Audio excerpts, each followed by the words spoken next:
Assalamualaikum warahmatullahi wabarakatuh. Salam jumpa dan salam supranatural. Sahabat TH2, kebetulan kami ingin mengunjungi rumahnya Pak Johan yang berada di seputar sini. Nanti kita tanyakan.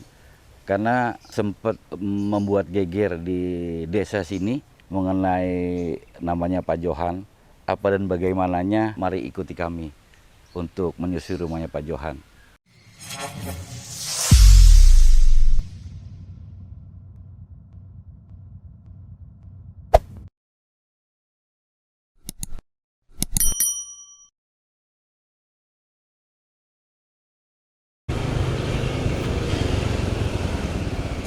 Pak, Ya, Pak. Assalamualaikum Pak. Bang Waalaikumsalam. tanya, kalau rumahnya Pak Johan belah mana ya Pak? Oh, udah nyari Pak. Saya Johan, Pak. Ada yang bisa coba tuh, Pak? Oh gitu Pak, udah kebetulan Pak. Saya mau bicara boleh Pak? Oh, boleh. Kalau gitu kita ngobrol di Boleh. padangannya, Pak. Sahabat TH2, alhamdulillah kami berhasil menjumpai Pak Johan, di mana Pak Johan sempat membuat desa ini geger dengan pengalamannya. Untuk itu kita coba simak bareng apa dan bagaimana kejadian yang dialami oleh Pak Johan. Baik, kita kebetulan sudah bersama Pak Johan. Selamat siang Pak Johan. Siang, Pak. Kami mendengar dan sempat juga ya geger lah di kampung ini mengenai bahwa Pak Johan pernah mendapatkan uang dan perhiasan berkoper-koper seperti itu. Apa betul ya Pak ya? Iya, betul, Pak. Itu gimana Pak kejadiannya? Kok bisa Bapak ngalamin hal seperti itu? Apa Bapak ritual atau apa gimana Pak? Iya, Pak. Nggak ritual sih. Cuma memang waktu itu saya dengar-dengar dari teman-teman ya. Kan katanya ada makhluk halus yang bisa ngasih harta dan uang. Oh gitu. Nah, jadi karena waktu itu memang saya kesulitan ekonomi untuk mencukupi kebutuhan hidup keluarga saya, gitu kan. Iya begitu ya Pak ya. Iya, Pak. Jadi akhirnya saya nekat, Pak. Gitu. Dengan nekat saya pergi ke pantai yang sepi malam-malam waktu itu untuk minta pertolongan supaya bisa dikasih harta dan uang. Oh, jadi bukan Pak Johan itu tirakat atau mungkin ada gurunya yang mengajarkan atau semacam itu, bukan seperti itu ya Pak Johan. Bagaimana? Oh, enggak, Pak. Enggak ya. Enggak. Artinya karena memang tuntutan ekonomi lah ya. Iya. Ibarat katakan gelap mata lah ya. Betul, Pak. Jadi udah nekat lah hidup ini ya. Iya. Udah terserah pokoknya bagaimana ingin sepatutnya jalan pintas seperti itulah ya. Betul. Lantas apa yang Pak Johan lakukan di pantai malam-malam seperti itu? Ya, waktu itu, Pak, saya ke pantai malam-malam itu dengan nekat, artinya saya berusaha untuk menyepi di sana dan minta bantuan atau minta pertolongan kepada makhluk halus yang katanya konon bisa kasih harta atau uang, gitu, Pak. Nah, waktu itu ya kurang lebih ya udah sampai malam saya tunggu sampai ngantuk-ngantuk, Gitu. kan. Iya, iya. Sampai akhirnya gitu saya dengar suara ombak yang cukup besar, terus suara angin gemuruh, Iya. gitu, Pak. Yang agak samar-samar sampai suara itu hilang. Saya agak ngantuk, Pak, tapi samar-samar saya lihat ada seperti makhluk, gitu, Pak. Semakin dekat, semakin nyata, ternyata 4 perempuan cantik, Pak. Oh gitu. Iya, Pak. Itu pada saat Pak Johan sendiri itu malam-malam itu Iya, ada yang betul, datang Pak. ya. Iya, betul, Pak. Dan perempuan cantik itu membawa 2 koper besar Oh iya.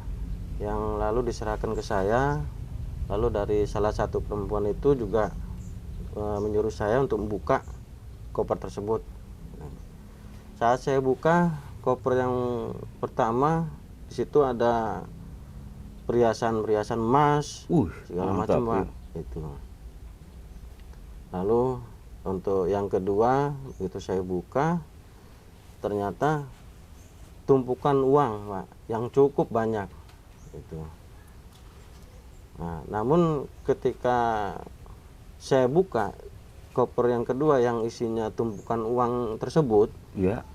nah ternyata ada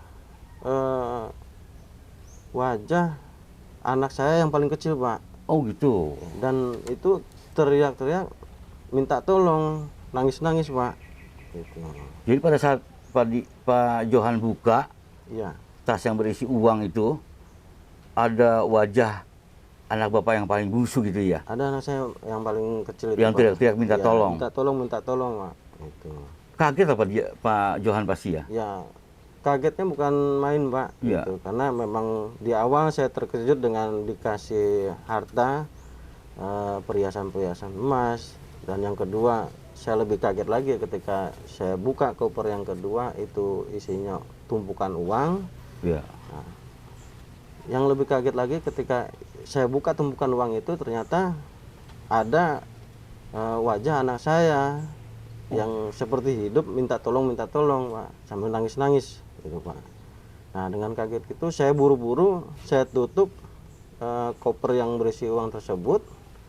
Nah, dengan gemetaran saya serahkan kembali kepada perempuan-perempuan tadi gitu, Pak. Oh gitu ya. Jadi pada saat Pak Johan buka, melihat ada anak Pak Johan yang bungsu minta tolong seperti itu, Pak Johan tutup dan Pak Johan serahin lagi sama mereka gitu Ya. kan ya, sama makhluk itu ya. Betul, Pak. Apa komentar mereka, Pak? Nah, jadi setelah saya serahkan kembali, Pak, tumpukan uang tersebut, Iya. nah, komentar mereka adalah ini yang kamu minta tadi, Oh. gitu, Pak. Cuma saya tolak, artinya saya nggak mau seperti begini, gitu. Karena saya masih sayang dengan anak saya, gitu, Pak. Lalu setelah saya serahkan kembali dua koper tersebut, saya lari keluar dari pantai tersebut, ya kurang lebih karena sudah menjelang siang sekitar pukul 6 Iya. pagi itu, karena juga di luar udah banyak aktivitas warga. Iya. Gitu. Nah, mendengar saya teriak-teriak minta tolong, banyak warga yang menemui saya, menyamperin saya, Pak, gitu. Iya. Ada apa, Pak? Ada apa, Pak? Gitu. Lalu saya ceritakan apa yang saya alami di dalam pantai tadi, ya, di tempat saya duduk tadi. Nah, setelah saya ceritakan apa yang saya alami di dalam tadi, lalu saya langsung buru-buru pulang untuk menemui anak istri saya, ya, terutama anak saya yang paling kecil tadi yang teriak-teriak minta tolong tadi. Nah, begitu saya sampai di rumah, alhamdulillah, Pak, anak saya yang paling kecil tadi itu dalam keadaan sehat walafiat dan selamat, Pak. Oh, iya. Iya, oke, Pak Johan. Artinya sebenarnya apa yang diinginkan Pak Johan, minta harta dan uang, itu sudah diberi ya. Sudah, Pak. Pak Johan sebenarnya udah dapat ya. Iya, betul. Uang sebanyak itu, satu koper dan perhiasan. Cuman mereka mungkin, apa kata orang-orang itu, semacam tukeran ya, Minta antara tuker, Pak, gitu. tukar ya, harta sama anak gitu Iya, ya. betul. Jadi saya dikasih apa yang saya minta seperti harta dan uang tersebut, tapi dari si makhluk tadi artinya minta gantinya, Pak. Ya, gantinya ini ya itu anak saya yang paling kecil.